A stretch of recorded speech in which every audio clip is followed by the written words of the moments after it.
Awesome. We're from South Bend, Indiana. As artists, we run and debate. Yeah. But we are not runner. But we instead of sitting on a chair, we debate running. Can we have a small 5-minute debate around Janine with you? And yes, so let's go. Race?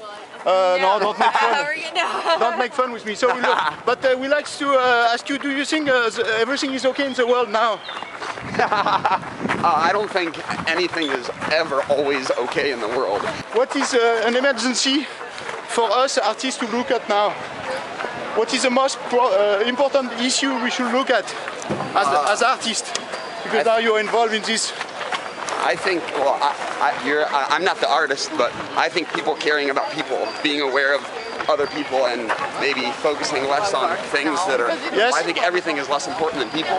Yes. And so when they're focused on money or things, then I think you lose sight of people. And that creates a lot of other issues in the world. So you mean the most issue is that people start to be together and speak together or something like that?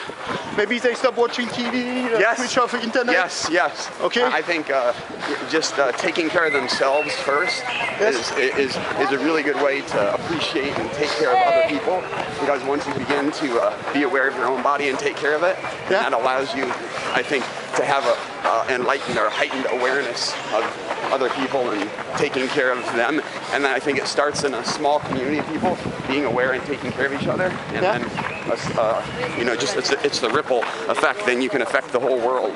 But as artists, how can we succeed in doing that?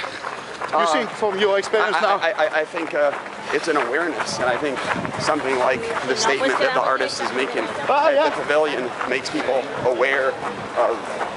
It gets them to think critically, because the art isn't clearly a statement. It's open for interpretation from other artists and people. But if it's open, then it's not a statement, right?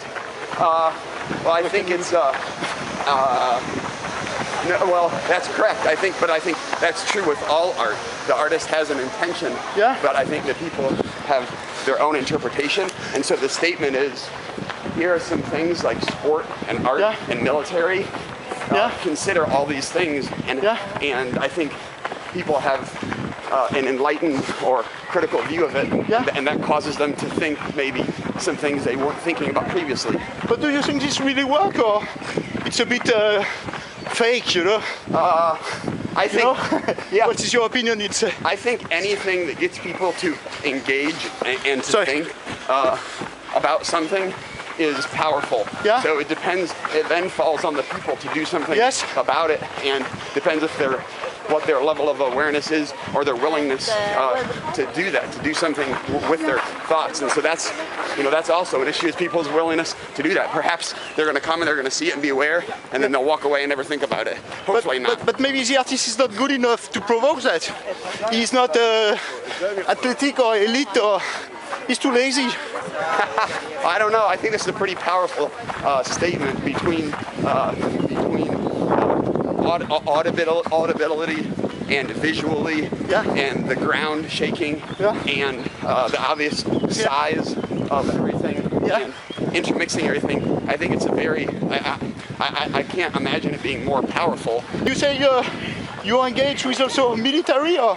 I am not, no, I'm just... But the pavilion is, or? I'm sorry? This, you say this was engaged with, because you have a tank. What do you think about that? What do I think?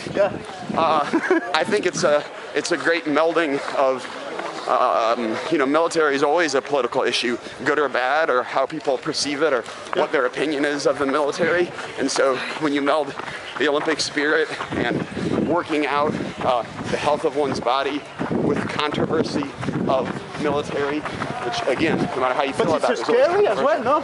It's scary? It's scary because, for example, the sponsor Hugo Boss used to do the SS uniforms. You knew that? Yeah, I think it can be scary, for sure.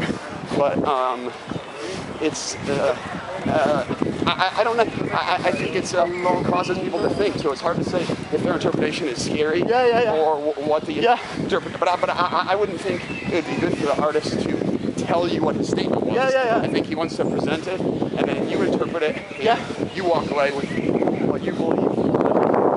They lose the ability to be critical. Needs to be to produce an effort. Yeah. It's not easy. No, it's not. But I mean, Excuse me? I don't know that falls on the shoulders of any one artist. I think it falls on the shoulders of citizens of the world. Yeah. To be aware and to be critical, and parents. Yeah, but they are apathic because they watch too much TV, too much Facebook. Yes. That's right. So it's not their fault. They get entertained all the time. Well, I think it is their fault. Yeah, but I know, but it's like drugs, you know. Media. Some pusher put some drugs in their glass. Yeah. Then they cannot stop. It's true. This is true. Hey, I'm done. It's true. To know if this is propaganda, you know, it's close to be publicity for America. Like, you know, I don't see the critique in it. I'm not sure, you know, the level of critique is not clear. Of course, I ask myself, and I want to talk to you, so it pushed me to search. But at the same time, I don't know what you say. It's propaganda, you know. Yeah. I mean,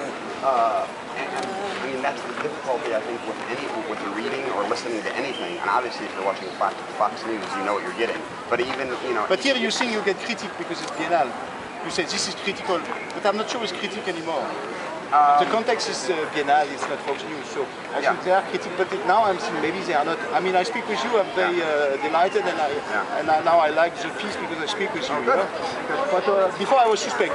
Yeah, well, but you know, I think we have to, as being critical thinkers, it's our responsibility to be apprehensive about anything that we read, and then we filter it, and then you decide. And so just my experience with that, and the way that I interpret it, and knowing the artist, I don't think he has any intention of propaganda. Yeah. I think his was, and I actually even asked him specifically what his intention were, because I had my own, and that was a pleasure to have my own. So, of course, I feel like mine's right, but I don't have anyone else. So you knew him before? I did not know the artist before. No, but you went. But we talked. Like I saw videos of this, and I knew what was coming before we got here.